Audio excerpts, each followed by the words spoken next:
بسم اللہ الرحمن الرحیم۔ سورۃ البقرہ آیت نمبر 129۔ ربنا وابعث فیہم رسولا منہم یتلو علیہم آیاتک۔ اس سے پچھلی آیت میں حضرت ابراہیم علیہ السلام جب بیت اللہ تعمیر کر رہے تھے اپنے بیٹے حضرت اسماعیل علیہ السلام کے ساتھ مل کر، تو وہ دعا کر رہے تھے کہ اللہ اس کو ہماری طرف سے قبول فرما۔ اور پھر اس کے بعد انہوں نے فرمایا کہ آپ سنتے ہیں ہمارے لفظوں کو اور علیم جانتے ہیں ہماری نیتوں کو کہ ہمارا ارادہ اچھا ہے، یعنی کہ اپنی عاجزی کا اظہار کر رہے تھے۔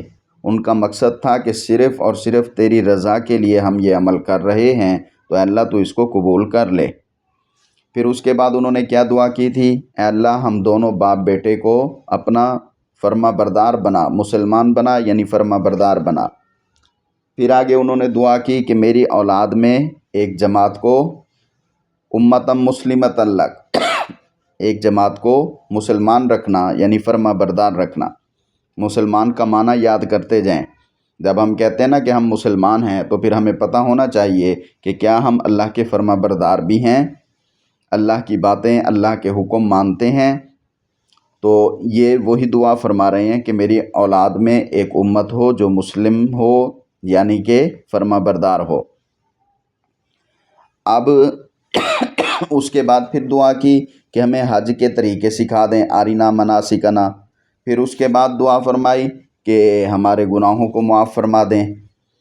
اور اس کے بعد اب جو دعا ہے یہ حضرت محمد صلی اللہ علیہ وسلم کے لیے ہے، جو خاتم النبیین ہیں، تمام نبیوں کے سردار ہیں، یہ ان کے لیے ہے۔ تو انہوں نے کیا دعا کی؟ ربنا وابعث فیہم رسولا منہم۔ ربنا سے پہلے کیا نکالنا ہے ہم نے؟ یہ الف یا حرف ندا۔ یہ الف یا کا معنی اے، رب منے پروردگار، نون الف نا منے ہمارا، ہمیں پالنے والا، اے ہمیں پالنے والے، اے ہمارے رب، اے ہمارے پروردگار۔ وابعث فیہم، واو زبر وا منے اور ابعث، ابعث کا معنی بعثت سے ہے، مبعوث فرما۔ بعثت کا معنی، مبعوث کا معنی بھیجنا ہوتا ہے، تو بھیجے۔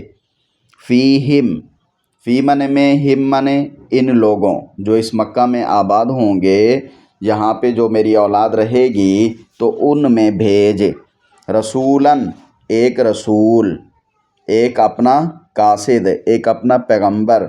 منہم، منہم جو انہی میں سے ہو، یہاں پہ جو انسان ہوں گے میری اولاد میں سے ہوں گے تو انہی انسانوں میں سے ایک رسول بھیج۔ اور وہ رسول کیا کرے؟ یتلو علیہم آیاتک۔ یتلو، یا منے وہ لام واو تلاوت سے ہے، وہ تلاوت کرے، وہ پڑھے۔ علیہم، علی منے پر، ہم منے ان فرما بردار لوگوں پر، ان فرما بردار میری اولاد پر، ان فرما بردار میری جماعت پر وہ تلاوت کرے۔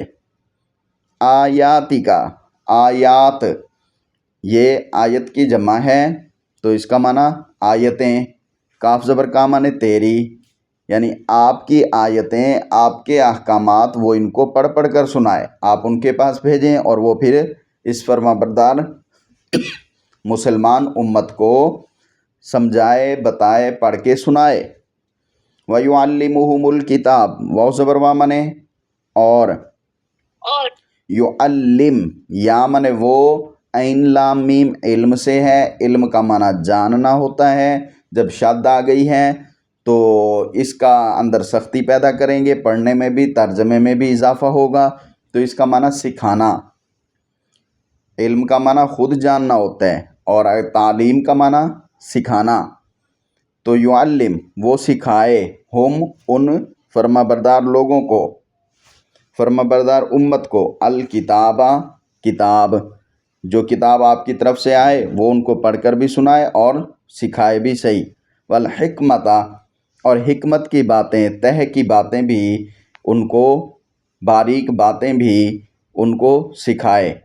وَيُزَكِّيهِمْ واو زبر وا مانے اور، یزکی وہ یہ زکوٰۃ والا لفظ آپ نے پڑھا ہوگا، زے کاف واو جس میں آتا ہے تو یہ تزکیہ ہوتا ہے، تو اس کا معنی اصل کیا ہوتا ہے؟ پاک کرنا۔ زکوٰۃ بھی سال کے بعد اپنے مال میں سے اس لیے نکالتے ہیں تاکہ مال پاک ہو جائے، اللہ کے حکم کے مطابق اس کو نکالتے ہیں اور اپنا مال پاک ہو جاتا ہے، وہ اللہ کا حصہ ہوتا ہے اور اللہ پھر اپنے غریب لوگوں کے لیے اس کو تقسیم کرواتا ہے۔ تو یہ زکوٰۃ کے لفظ سے ہیں یزکی تزکیہ، اور وہ تزکیہ کرے، پاک کرے، ہم ان سب کو، ان کو آیتیں سنائے، ان کو کتاب سکھائے، ان کو حکمت کی باتیں سکھائے اور ان کا تزکیہ کرے، یعنی ان کو پاک کرے، ان سے عمل کروائے۔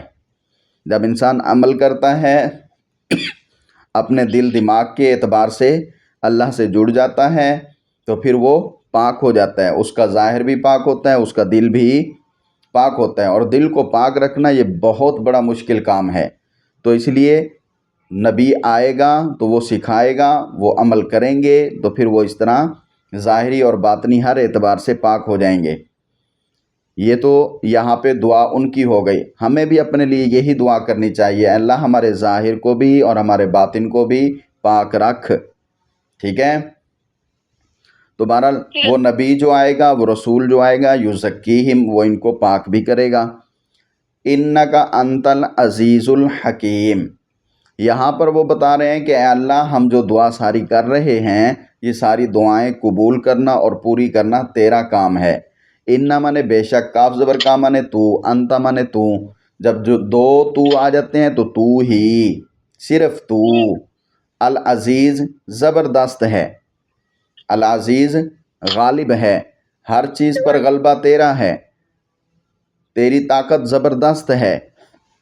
الحکیم اور حکمت والا بھی ہے، الحکیم حکمت والا بھی ہے۔ تو یہ دعا حضرت ابراہیم اور ان کے بیٹے حضرت اسماعیل دونوں نے مانگی تھی۔ حضرت ابراہیم علیہ السلام دعا کر رہے تھے اور حضرت اسماعیل علیہ السلام آمین کہہ رہے تھے کہ ہماری جماعت میں ایک جماعت فرما بردار پیدا کرنا جو تیری فرما برداری کرے، تیری فرما بردار ہو، ان میں ایک رسول بھیج جو ان کو کتاب حکمت کی تعلیم دے، اور ایسا نبی جو ان دونوں کی اولاد میں سے ہو۔ جب دو باپ بیٹا تھے تو انہی کی اولاد میں سے، تو انہی کی اولاد میں سے یہ حضرت محمد صلی اللہ علیہ وسلم کے علاوہ اور کوئی نہیں ہو سکتا، تو آپ تشریف لائے۔ اسی وجہ سے پچھلی آیات میں ہم بار بار پڑھتے آ رہے ہیں کہ حضرت ابراہیم کے بیٹے حضرت اسحاق سے جو نبیوں کا سلسلہ چلا تو وہ چلتا رہا حضرت عیسیٰ علیہ السلام تک۔ حضرت عیسیٰ کے بعد پھر ہمارے پیارے پیغمبر تشریف لائے تو یہ حضرت اسماعیل کی اولاد سے آئے ہیں، جو باپ بیٹا مل کر بیت اللہ کو بنا رہے تھے، یہ دعائیں مانگ رہے تھے۔ تو اسی وجہ سے جو یہودی ہیں وہ ضد پر آ گئے تھے۔ بات سمجھ آ گئی؟ اللہ نے ان دونوں باپ بیٹے کی دعا قبول کی تو یہودی ضد پر آ گئے۔ اور علم کتاب سے مراد کیا ہے؟ کہ کتاب کے لفظ بھی ہوں اور ان کے معنی بھی ہوں اور ان کے جو مطلب ہیں وہ بھی ہوں۔ صرف کتاب پڑھ لینا کافی نہیں ہے، پڑھنا بھی ثواب ہے، مگر اس کے بعد پھر اس کا ترجمہ پڑھنا، پھر ترجمے میں اس کی تشریح کو سمجھنا کہ یہاں پہ کیا اللہ تبارک و تعالیٰ فرمانا چاہتے ہیں، پیارے پیغمبر نے یہاں پہ کیا کچھ سکھایا ہے، ان چیزوں کو، ان عبارتوں کو واضح کرنا۔ اور حکمت سے مراد یہ ہے کہ ساری باتیں باریک جو ہیں وہ ساری پتہ چل جائیں۔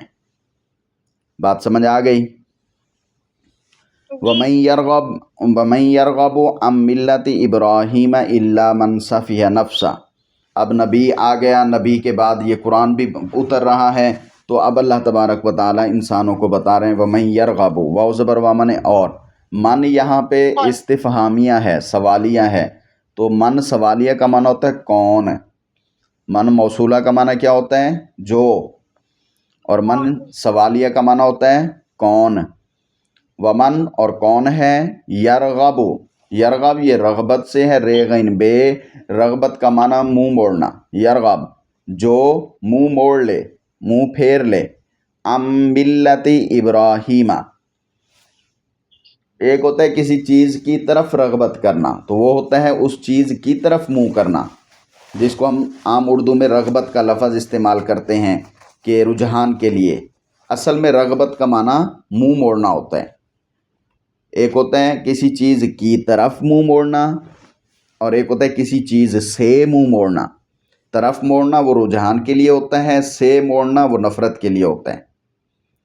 تو من جو یرغب منہ موڑے ان سے ملت ابراہیم، ابراہیم کی ملت سے، ابراہیم کے مذہب سے، ابراہیم کے مذہب سے کون ہے جو منہ موڑے گا ابراہیم کی ملت سے، ابراہیم کے مذہب سے؟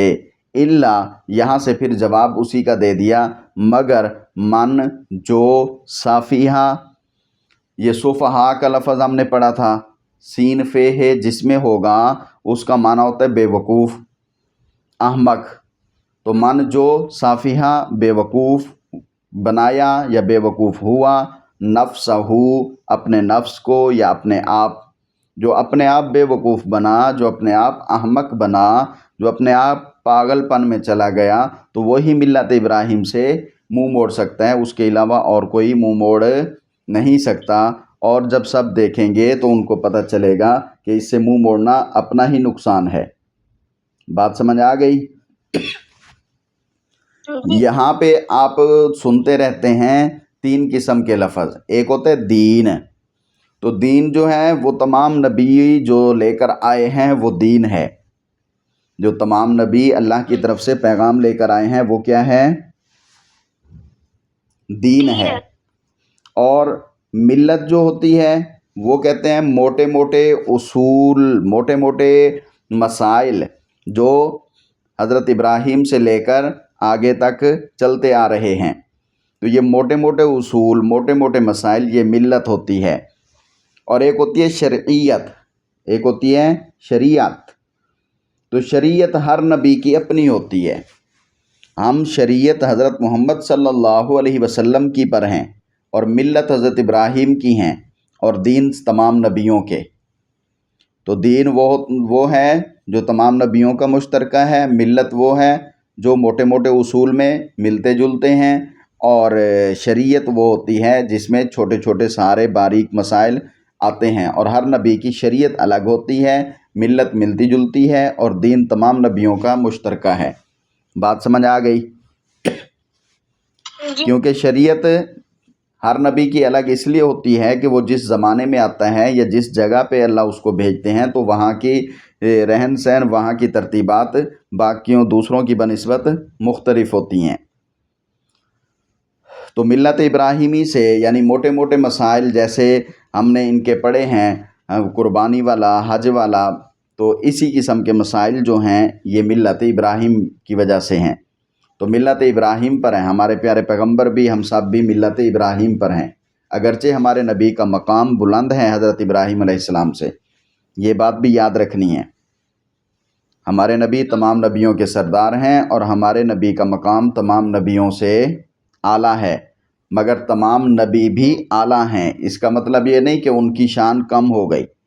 نبی ایسا ہوتا ہے جو پوری انسانوں میں بہترین اور اعلیٰ ہوتا ہے، اور اللہ نبی بناتے بھی اسی انسان کو ہیں جو سب سے اعلیٰ اور بہترین نبی ہوتا ہے، اعلیٰ اور بہترین انسان ہوتا ہے۔ بات سمجھ آ گئی؟ جی۔ تو اللہ تبارک و تعالیٰ فرماتے ہیں وَلَقَدِ اصْطَفَيْنَاهُ فِي الدُّنْيَا، واو زبر وا منے اور لام زبر لا، البتہ، قد تحقیق، تو لام بھی تاکید کا ہے، قد بھی تاکید کا ہے، تو اس کا معنی پکی بات ہے، بے شک۔